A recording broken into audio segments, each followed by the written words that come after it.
La mairie de Yopougon, non, de Koumassi. La mairie de Koumassi est rentrée en grève.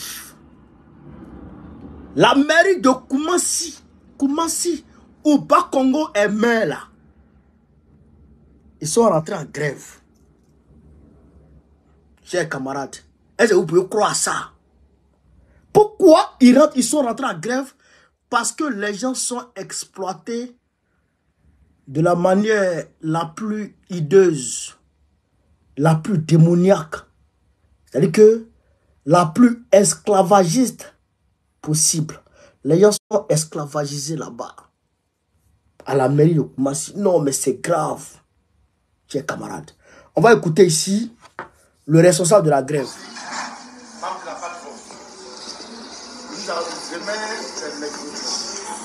Mercredi, vendredi, 3 jours, on est en grève.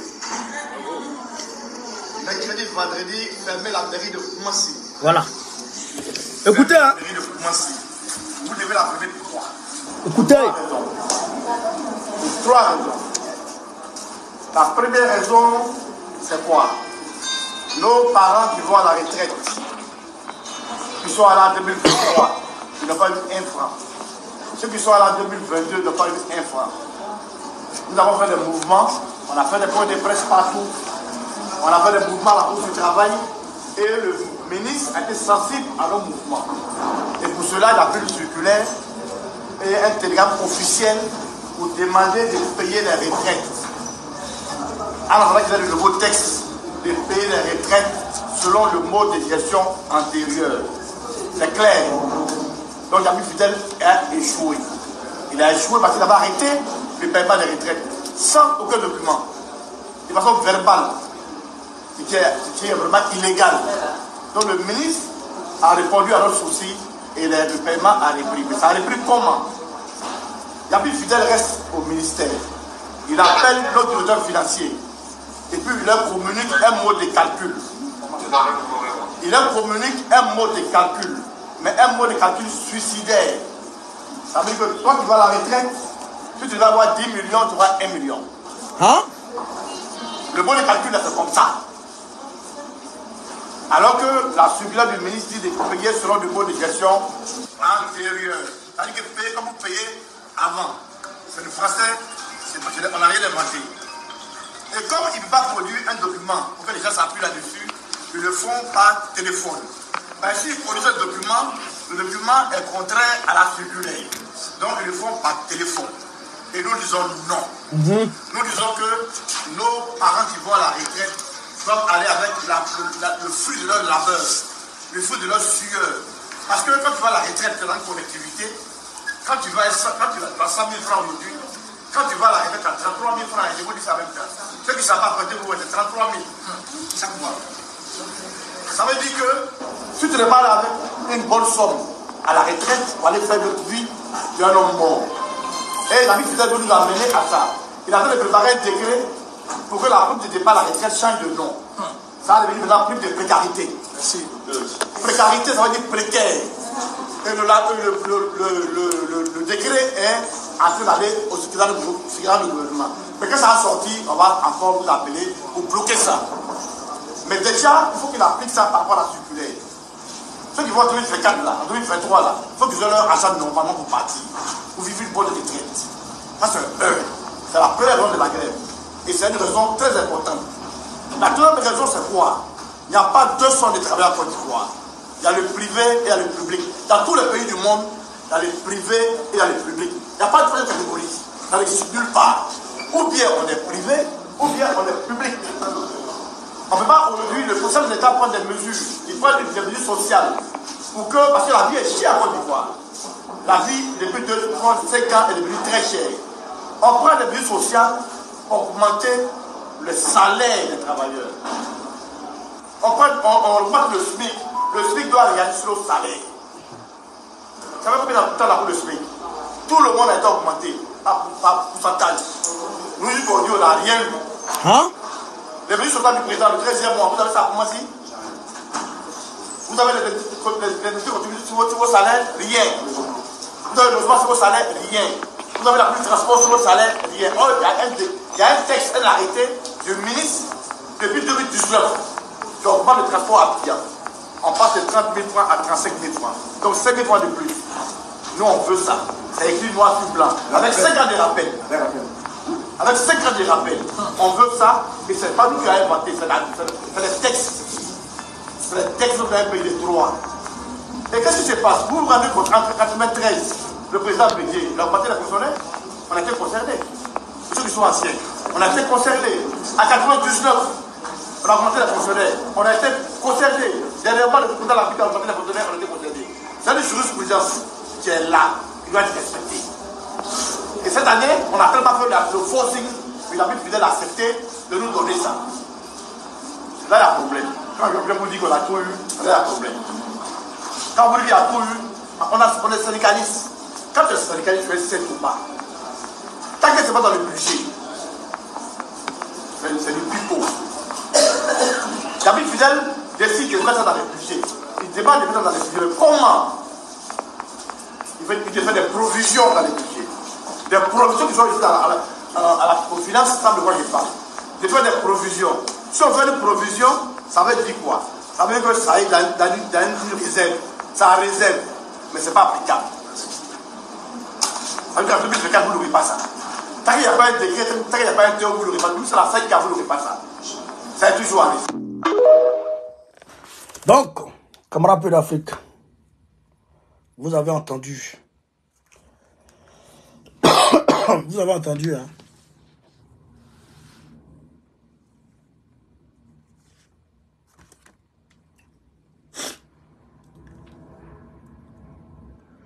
Vous avez entendu.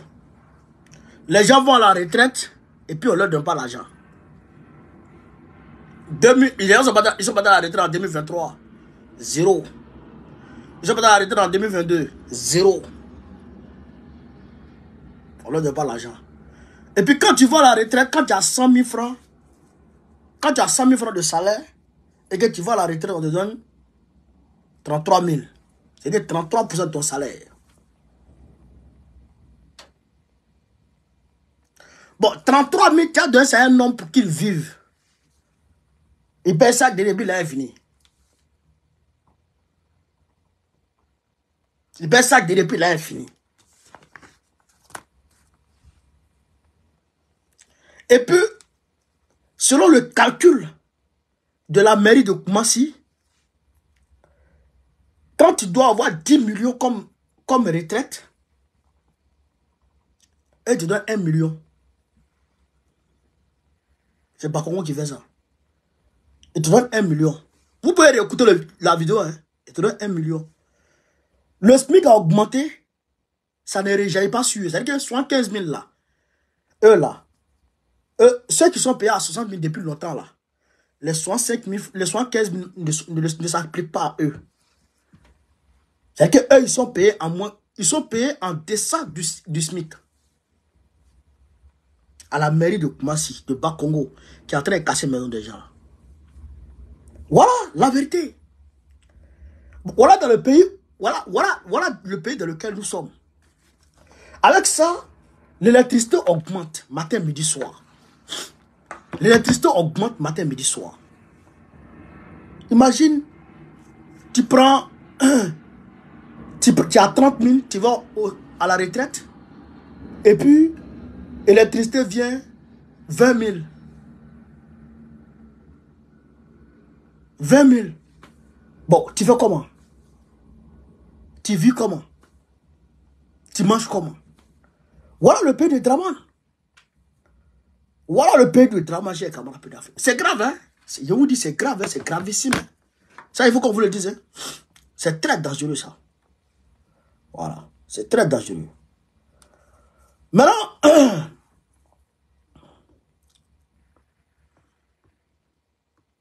voilà.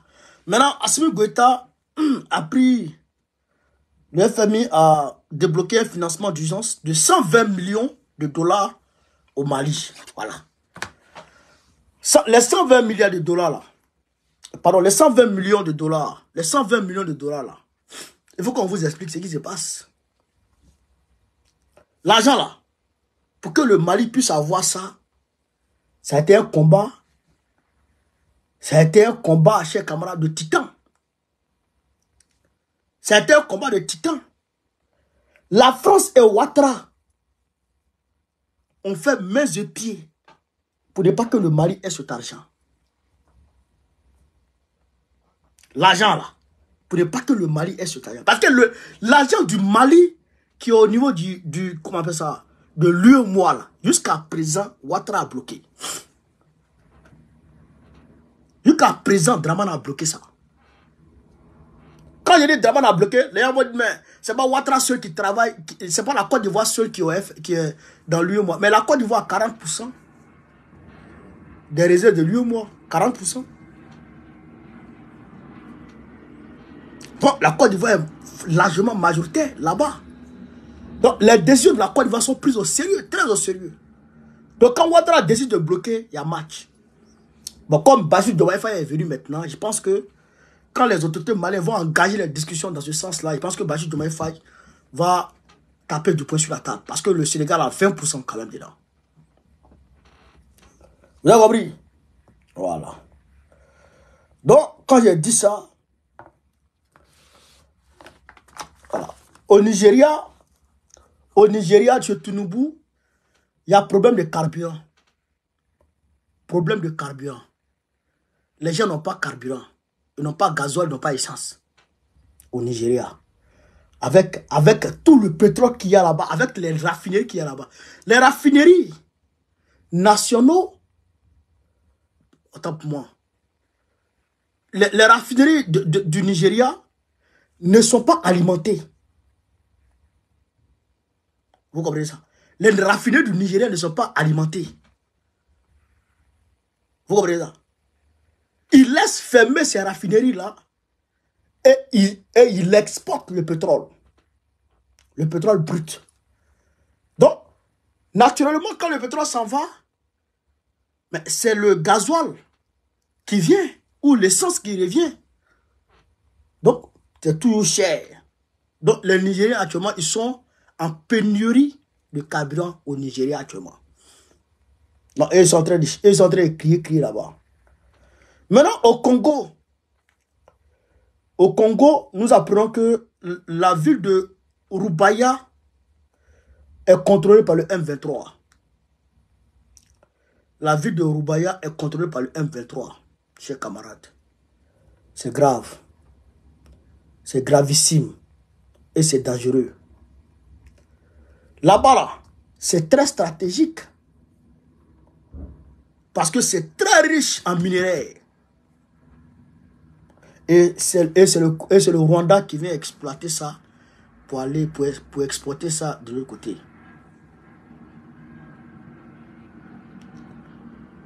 Vous avez compris ça? Vous avez compris ça? C'est le Rwanda qui vient exploiter. Parce que c'est la frontière du Rwanda. Hein. Le Rwanda, c'est un très petit pays. Goma même est grand que le Rwanda. C'est pas le Congo, hein. Goma seulement est grand que le Rwanda. Et d'ailleurs, dans le Kivu, là, le Kivu est grand que le Rwanda et le Burundi réunis. Le Burundi et puis le Rwanda, là, les deux réunis. Le Congo est plus le Kivu est plus grand que ça. C'est pas on parle pas du Congo, le Kivu est plus grand que les deux pays là réunis. Donc ces deux pays là vont sucer leur richesse là-bas. Tshisekedi est venu ici.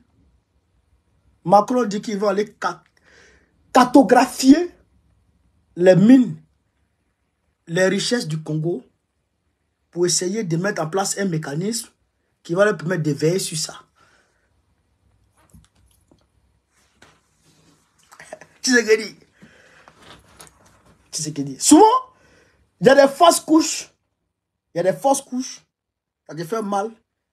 Mais souvent, après, il faut dire, bon, Dieu, vraiment, bon, souvent, c'est, bon, Dieu, tu as raison.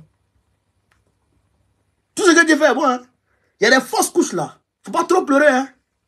Parce que ça peut venir comme des enfants, les enfants comme Tshisekedi comme ça. Fausse couche. Est-ce que fausse couche n'est pas mieux que Tshisekedi? De vous à moi. De vous à moi. Sa maman faisait fausse couche. Est-ce que ça, c'est pas mieux que Tshisekedi soit devant les gens aujourd'hui? Non, ça, on va dire la vérité, j'ai quand même la vérité. Regarde la vérité. Hein? Les jeunes là, IB, Assimi, Tiani même est venu hier. Tiani est venu hier. Il est parti prendre les armes. Il a dit aux Américains, dégagez. Il dit, dégagez. Ils ont tué le terroriste, l'un des plus grands terroristes dans le Sahel, qui a attaqué les forces spéciales américaines. Et puis il a tué beaucoup d'entre eux. Puis les Américains ont mis sa tête à prix pour 4 millions de dollars. Ils l'ont tué. Toi, tu es là, petit Rwanda là. Petit Rwanda là. Toi, tu ne peux pas lutter contre petit Rwanda. Le Rwanda, c'est un petit pays. Le Rwanda, c'est 23 000 km². Merci beaucoup pour les cadeaux. Le Rwanda, c'est 23 000 km². Bon, un peu plus de 23 000 km². Vous comprenez ça? C'est-à-dire qu'à peu près la moitié de la Côte d'Ivoire. Le Congo, c'est plus de 2 millions de km². Plus de 2 millions de km². Vous comprenez ça? Et toi, tu n'arrives pas à... Mais je ne comprends pas, le gars. Je ne comprends pas. Les Chinois là, ils ont déménagé au Congo. C'est comme la Chine. Actuellement, la Chine est au Congo. Les Chinois viennent voler. Ils volent. Ils volent. Bon, il est en complicité avec eux. Il est en complicité avec... Non, Tshisekedi, c'est que Tshisekedi, c'est... Non, putain. Il dit, fausse couche, j'étais mieux. Fausse couche, c'est mieux. Moi, je ne cause pas avec eux. Non, moi, je ne cause pas avec les gens comme ça. Non, je ne cause pas avec les gens comme ça. Tu vois sa grosse tête, tu penses qu'il est intelligent. Mais un mouton. Un mouton. Voici Touadéra. Voici Touadéra, lui, c'est un technocrate. C'est pas que c'est un militaire. Touadéra, c'est pas un militaire. Touadéra, lui, c'est un technocrate. Vous comprenez ça? Lui, c'est un intellectuel calé. Il était premier ministre de Bozizé.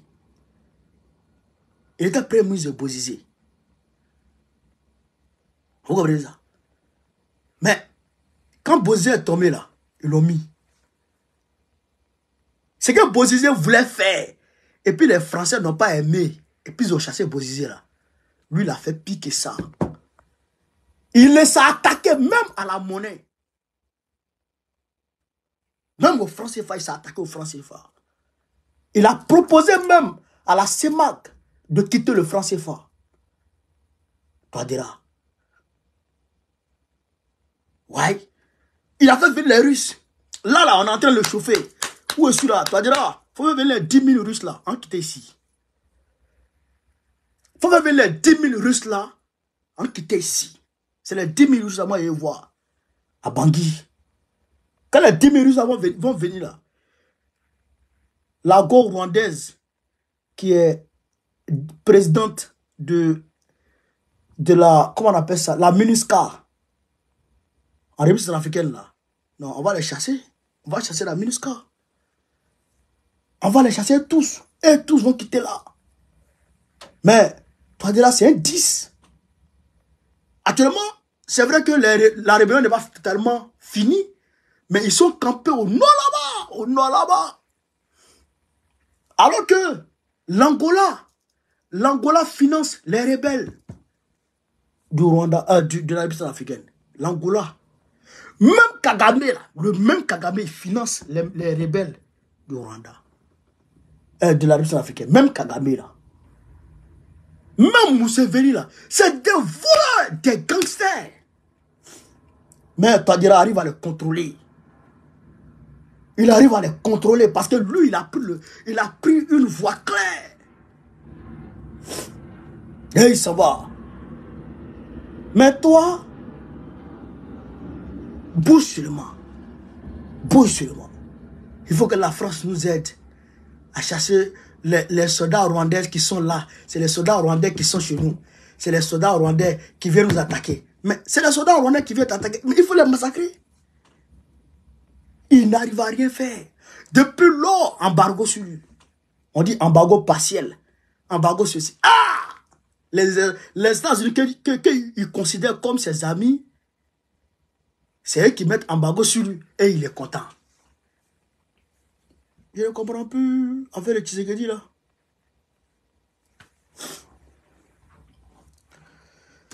Au-delà de ça, chez les camarades de l'Afrique, la Russie a frappé Odessa. Yeah, frère. Tellement il a traumatisé Odessa. Hein? Tellement Poutine a traumatisé Odessa.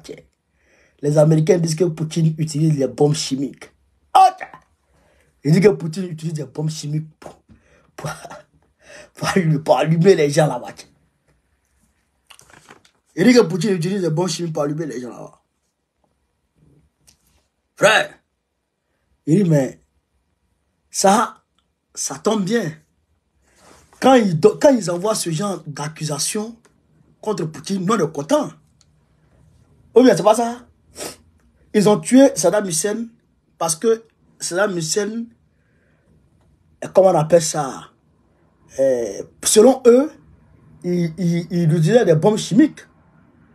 Ils ont failli agresser Bachar al-Assad. Parce que selon eux, Bachar al-Assad utilise des bombes chimiques. Bon, aujourd'hui, eux-mêmes ils disent que Poutine utilise des bombes chimiques. Alors moi, je vois quel garçon qui va aller à Moscou pour aller attraper Poutine. C'est pas ça. Sarkozy, deux pieds gauche, il marche comme ça, André Canard, Sarkozy. Sarkozy, elle, Obama, là, ils sont partis tuer Kadhafi. Parce que selon eux, Kadhafi s'apprêtait à faire couler une rivière de sang à Benghazi. Il utilisait n'importe quel genre d'armement. Bon, aujourd'hui, vous-même vous dites que Poutine utilise armes chimiques. Et ils ont établi ça. Hein. Moi, je vous vois là-bas. Comme ça, on voit que vous êtes objectif. Et que vous protégez, vous êtes garant du droit international. Là, comme ça, nous, on va vous applaudir. Hein? C'est ça. C'est ça, Jacques. Où il m'a dit. Nous, on va vous voir là-bas. Allez-y là-bas, on voit clair dedans. Satan Dieu va vous dégoûter. Satan Dieu va vous dégoûter. Mais le gars, il a bombardé des navires. Alors qu'on a appris que les États-Unis ont débloqué plus de 60 milliards de dollars d'aide militaire. Donc, peut-être que les aides là sont arrivées au port d'Odessa. Donc, le gars est parti pilonner ces aides là. Il a brûlé 60 milliards. Et tiens, le gars, il est méchant. Poutine, parti ça. Il dit, quand les gens viennent comme ça avec leurs armements, ils viennent mettre dans des, comment on appelle ça, dans des entrepôts comme ça là. Hein? Les missiles, ils viennent tout mettre là. Poutine, lui, il en l'air là-bas. Il voit tous les mouvements. Il en l'air, il voit tous les mouvements. Quand il finit de déposer comme ça, là, il vient mettre bombe dedans. Bouf, ça pète, boah. Munitions de 1 milliard. Munitions de 10 milliards. Après, ça va encore. L'autre, là, il va allumer encore. Il va allumer encore. Ils ont pris les munitions. Ils ont problème d'orme. Voilà. C'est-à-dire que la stratégie de Poutine, ça a réussi. Il ne s'est pas précipité pour aller envahir tout l'Ukraine. Non. C'est-à-dire qu'il les a attendus. Il a pris ses positions et puis il les a attendus. Et quand ils viennent avec les armements, lui va casser les munitions là. Il va tout détruire. Ils viennent encore, il va détruire. Ils viennent encore, il va détruire. Hein? Maintenant, il a placé comment on appelle ça, les mines. Mais le gars, il a des lanceurs de mines. Vous voyez souvent les RPG qui lancent les obus là. Piou. Lui pour lui là, il sème les semeurs de mines. Ouais. Quand ça lance, quand ça va s'aimer. Ça lance quand ça va s'aimer. Il a fait ça sur combien de kilomètres? Au moins au moins une superficie de 150 km². Tout barricadé. Tout terminé. Tu t'aventures net. Si mine t'a raté, drone ne va pas te rater. Donc, il a miné le terrain. Donc, aujourd'hui, les Ukrainiens eux-mêmes, là, ils sont en train de... ça me fait rire, quoi. Ça me fait rire. Parce que printemps, on est en printemps, là.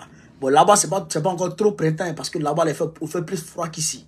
Donc, je sais qu'on va passer en été. Donc, les offensives terrestres peuvent être lancées rapidement. Eux-mêmes qui doivent récupérer leur terre, là. Et ils sont en train de creuser des tranchées. Ils sont en train de creuser des tranchées. Fortifier, des tranchées fortifiées pour se protéger de l'avancée, d'éventuelles avancées des Russes. Donc maintenant, c'est les Russes qui ont l'initiative. La contre-offensive tant vantée l'année dernière. On ne comprend plus rien dedans. On ne connaît pas ce gars-là. Mais le gars, il est en guerre. Et puis il dépasse. Et puis il monte en comment on appelle ça? En PIB, en croissance, il monte toujours. C'est-à-dire que sa croissance augmente. Il a dépassé la France. Actuellement, la Russie est la 5e puissance économique. La 5e. Vous comprenez ça? Alors que la France n'est pas en guerre. Elle ne figure parmi les 10. Bientôt les États-Unis vont dégringoler. Bientôt les États-Unis vont dégringoler. Donc, au niveau de la situation internationale, les étudiants français et américains sont en train d'assiéger les lieux administratifs. Je crois qu'il y a 4 universités, si ma mémoire est bonne, en France et puis aux États-Unis. Aux États-Unis, il y a près de 40, je ne sais pas. Universités, François Dordo, merci pour les étoiles. Universités qui sont barricadées. Là-bas, là, non, c'est gâté, hein, aux États-Unis. Trump va pas. Joe Biden ne va pas gagner les élections, c'est fini. Voilà. Les étudiants là manifestent contre ce qui se passe à Gaza. Voilà. Ils manifestent contre ce qui se passe à Gaza. Bon, au niveau d'Israël même, comment on appelle ça? Les parents des otages, eux, ils sont en train de manifester. Ils ont barré 2 grandes voies aujourd'hui. 2 grandes voies. Parce que la seule ville qui reste, comment on appelle ça? La seule ville qui reste à Gaza, c'est Rafah. Vous comprenez ça? C'est la seule ville. Tous les autres gars, tous les survivants, après les 35 000 personnes qui ont été tuées, tous les autres survivants sont venus s'entasser là. Donc, probablement, si les otages sont encore à Gaza, probablement ils sont dans cette ville-là. Donc, si l'offensive israélienne est lancée, c'est fort probable que des otages meurent dans cette offensive-là. Donc, les parents des victimes sont en train de multiplier les manifestations. Bon, les parents des victimes multiplient les manifestations.